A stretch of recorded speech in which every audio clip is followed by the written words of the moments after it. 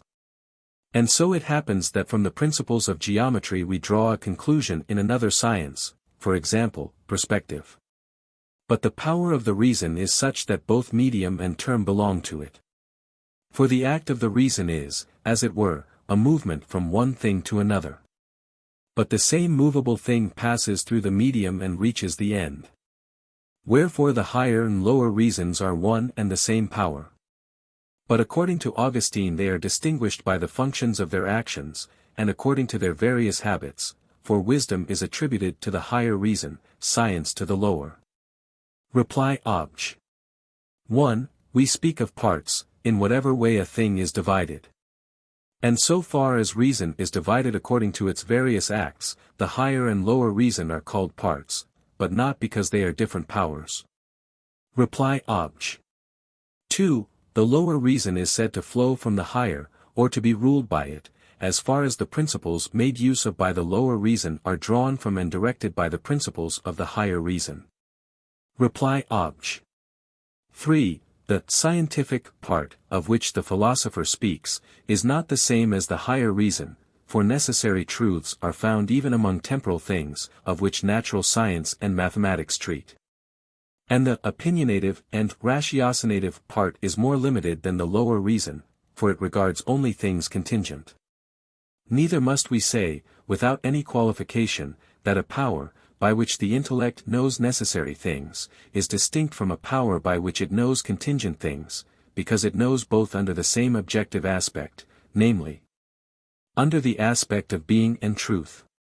Wherefore it perfectly knows necessary things which have perfect being in truth, since it penetrates to their very essence, from which it demonstrates their proper accidents. On the other hand, it knows contingent things,